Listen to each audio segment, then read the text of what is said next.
ഞാൻ advocate S Jayasuryan ഒരുപാട് സമയമായി അദ്ദേഹത്തിലേക്ക് ചെല്ലാൻ അതിൽ ഖേദിക്കുന്നു. ഈ ലേറ്റ് ആയി പോയതിൽ മറ്റ് ഈ സമരാജ്ഞിയുടെ വാർത്തകൾ വന്നുകൊണ്ടാണ്. ശ്രീ എസ് ജയസൂര്യൻ, എന്തുകൊണ്ട് കോൺഗ്രസ് സ്ഥാനാർത്ഥി പ്രഖ്യാപനം നീളുന്നു എന്ന് ചോദിക്കുന്നതിന് മുൻപ് സ്വാഭാവികമായിട്ടും അതേ ചോദ്യം BJP-യിലേക്ക് ചോദിക്കേണ്ടായി വരും.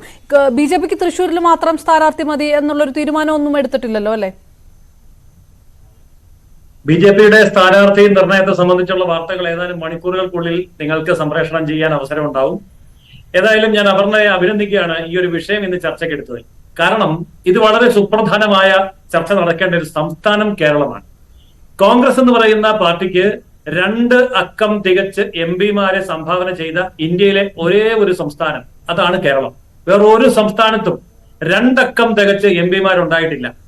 ഇനി ആ കോൺഗ്രസിനെ അധികാരത്തിൽ എത്തിക്കണമെങ്കിൽ ആ കോൺഗ്രസിന് ഏറ്റവും ശക്തമായ പിന്തുണ കൊടുക്കാൻ കഴിയുന്ന വലിയ പാർട്ടി എന്നുള്ള നിലയിൽ സ്വയം ആത്മവിശ്വാസത്തോടെ നിൽക്കുന്ന രണ്ടാമത്തെ പാർട്ടിയാണ് CPIM.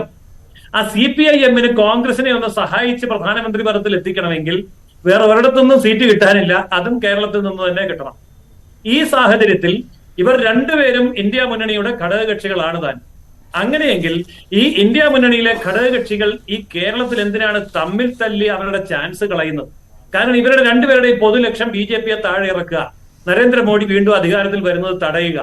അപ്പൊ നരേന്ദ്രമോദി അധികാരത്തിൽ വരുന്നത് തടയാൻ വേണ്ടിയും BJP ഭരണത്തെ താഴെ ഇറക്കാൻ വേണ്ടിയുമാണ് CPIM-ഉം കോൺഗ്രസും പ്രതീക്ഷിക്കുന്നതെങ്കിൽ, ലക്ഷ്യം വെക്കുന്നതെങ്കിൽ നിങ്ങൾ ഒന്നിച്ചു നിന്നുകൊണ്ട് ഈ 20 സീറ്റ് അങ്ങ് വീതിച്ചെടുത്ത് BJP-യെ പരാജയപ്പെടുത്തുകയല്ലേ വേണ്ടത്? അതല്ലേ അതിന്റെ ലോജിക്ക്, കേരളത്തിൽ മനുഷ്യന് മനസ്സിലാകുന്ന ലോജിക്ക്. അതിന് പകരം ഈ പറഞ്ഞ 2 മുന്നണികൾക്കും അവരുടെ സ്വന്തം സ്ഥാനാർത്ഥിയെ പോലും നിർണ്ണയിക്കാൻ കഴിയാത്ത വിധം റിമോട്ട് കൺട്രോളിലാണ് ഇന്ന്. നമുക്കിന്നറിയാം, ഇവിടെ കിരൺ ബാബുവും അതുപോലെ തന്നെ റിജേഷും ഒക്കെ ഇവിടെ പറഞ്ഞപ്പോ സൂചിപ്പിച്ചൊരു കാര്യമുണ്ട്, പല സമവാക്യങ്ങളും നോക്കണം എന്ന് പറഞ്ഞാൽ അതിന്റെ അർത്ഥം കോൺഗ്രസിന്റെ നേതൃത്വം ഓട്ടോറിക്ഷ ഓടിക്കുന്ന ഡ്രൈവറെ പോലെയാണ്. ഓട്ടോറിക്ഷ എങ്ങോട്ട് പോകണമെന്ന് ഡ്രൈവർ അല്ല. BJP-ക്ക് പക്ഷെ അതിന്റെ ഒന്നും ആവശ്യം ഉണ്ടായിരുന്നില്ല. പക്ഷെ BJP സ്വാഭാവികമായിട്ടും പ്രഖ്യാപനത്തിലേക്ക് കടന്നിട്ടില്ലല്ലോ. ഇത് പറയുമ്പോൾ തിരിച്ചു അങ്ങോട്ടും ചോദിക്കണമല്ലോ ചോദ്യം. തീർച്ചയായിട്ടും BJP-യെ സംബന്ധിച്ചിടത്തോളം ഞാൻ പറഞ്ഞു കഴിഞ്ഞു, മണിക്കൂറുകൾക്കുള്ളിൽ ആ വാർത്ത പുറത്തു വരും. ഇപ്പോൾ അതിനുള്ള ചർച്ച ഡൽഹിയിൽ നടന്നുകൊണ്ടിരിക്കുകയാണ്, കമ്മിറ്റി കൂടിക്കൊണ്ടിരിക്കുകയാണ്. കൃത്യമായിട്ട് ആ വാർത്ത പുറത്തു വരാൻ മണിക്കൂറുകൾ പോലും വേണ്ടിവരില്ല. മണ്ഡലത്തിൽ 2ാം സ്ഥാനം കിട്ടിയ തിരുവനന്തപുരത്ത് പോലും ചിത്രം ഇതുവരെ വ്യക്തമായിട്ടില്ല. ഇനിയിപ്പോ വരട്ടെ, പക്ഷെ ഇതുവരെ വ്യക്തമായിട്ടില്ല. കോൺഗ്രസിനും പറയാവുന്നതേ ഉള്ളൂ. BJP-യുടെ സ്ഥാനാർത്ഥി പ്രഖ്യാപനം ഉണ്ടായിട്ടില്ലല്ലോ എന്ന് കോൺഗ്രസിനും പറയാവുന്നതേ ഉള്ളൂ. ദേശീയ പാർട്ടികളുടെ ഒരു പ്രൊസീജിയർ എങ്ങനെയാണ് എന്ന് പറയാവുന്നതേ ഉള്ളൂ. കോൺഗ്രസ് അവർണ അങ്ങനെയല്ല, കോൺഗ്രസ് പറയാവുന്ന പോലെയല്ല. കോൺഗ്രസ് ഇന്നൊരു പ്രാദേശിക പാർട്ടിയായിട്ട് മാറിക്കഴിഞ്ഞു. ഇന്ന് കോൺഗ്രസ് മത്സരിക്കുന്ന തൃണമൂൽ കോൺഗ്രസിനേക്കാൾ കൂടുതൽ സീറ്റ് കിട്ടുമോ, DMK-യേക്കാൾ കൂടുതൽ സീറ്റ് കിട്ടുമോ എന്നുള്ളതാണ് കോൺഗ്രസിന്റെ ആശങ്ക. BJP അങ്ങനെയല്ല, ഇന്ത്യ മുഴുവൻ പറഞ്ഞു നിൽക്കുന്ന ഒരു പാർട്ടിയാ. ഞാൻ അതിനെപ്പറ്റി പറയേണ്ട കാര്യമില്ല. അപ്പൊ ഇന്ത്യയെ സംബന്ധിച്ചിടത്തോളം മുഴുവൻ പാർലമെന്റ് സീറ്റിലും മത്സരിക്കുന്ന ഒരു മുന്നണി. അങ്ങനെയല്ലല്ലോ ഇന്ത്യ മുന്നണി. മുഴുവൻ പാർലമെന്റ് സീറ്റിലും മത്സരിക്കാൻ ഇന്ത്യ മുന്നണിയില്ലല്ലോ, കോൺഗ്രസ് ഇല്ലല്ലോ, CPM ഇല്ലല്ലോ. ഇതിൽ ഏതെങ്കിലും ഒരു ഘടകകക്ഷിയുണ്ടോ? ഇല്ലല്ലോ.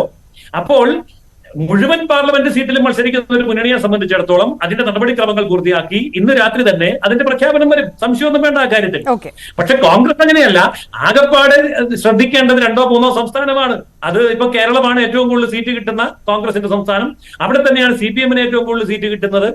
അത് കഴിഞ്ഞാൽ 2ഓ 3ഓ സംസ്ഥാനത്ത് നിന്നേ കോൺഗ്രസിന് കിട്ടാനുള്ളൂ. അല്ല, കേരളത്തിൽ ആത്മവിശ്വാസം ഉണ്ടെന്നേ. കേരളത്തിൽ ആത്മവിശ്വാസമുണ്ട്. അത് കഴിഞ്ഞ തവണത്തെ തെരഞ്ഞെടുപ്പിന്റെ പോലെയുള്ള ആത്മവിശ്വാസം കേരളത്തിൽ ഉണ്ടെന്നാണല്ലോ നിജേഷ് അടക്കം പറയുന്നത്. അതുകൊണ്ട് ലേറ്റായി വന്നാലും ലേറ്റസ്റ്റ് ആയിട്ട് വന്നാൽ മതി സ്ഥാനാർത്ഥി പട്ടിക എന്ന് കോൺഗ്രസ് വിചാരിക്കുന്നുണ്ടാകും. ആ ആത്മവിശ്വാസം CPM-നുമുണ്ട്. ഇവർ രണ്ടും ഒരു മുന്നണിയിലെ ഘടകകക്ഷികളുമാണ്. അപ്പോൾ ഈ ആത്മവിശ്വാസവും തമ്മിൽ എന്തിനാ ഏറ്റുമുട്ടുന്നതെന്നാണ് ജനങ്ങളുടെ ചോദ്യം. അതാണ് BJP-യുടെയും ചോദ്യം. അപ്പോൾ മുന്നണിയാണെങ്കിൽ ഒറ്റക്കെട്ടായി നിന്നുകൊണ്ട് ഞങ്ങൾ BJP-യെ തോൽപ്പിക്കുന്നു എന്ന് പറയാത്തത് എന്തുകൊണ്ടാണ്? കേരളത്തിൽ BJP-യെ തോൽപ്പിക്കേണ്ട കാര്യമില്ലല്ലോ. കേരളത്തിൽ BJP-ക്ക് MP-മാരില്ല, MLA-മാരില്ല. അപ്പം കേരളത്തിൽ BJP-യെ തോൽപ്പിക്കേണ്ടാത്ത ഒരു സാഹചര്യത്തിൽ അങ്ങനെ ഒരു സംസ്ഥാനത്തെങ്കിലും ഇവർക്ക് യോജിച്ച് നിന്നുകൊണ്ട് മത്സരിച്ച് BJP-യുടെ സാധ്യതയ്ക്കെതിരെ മത്സരിക്കാൻ ഒരു അവസരം കിട്ടിയതാണ്. അതെന്തുകൊണ്ട് ഇവർ ഉപയോഗിക്കുന്നു? ഞാൻ തിരികെ എത്താം ശ്രീ ജയസൂര്യൻ കൂടെ. വളരെ പെട്ടെന്ന് ഒരു ചെറിയ ഇടവേള അത്യാവശ്യമായതുകൊണ്ട്.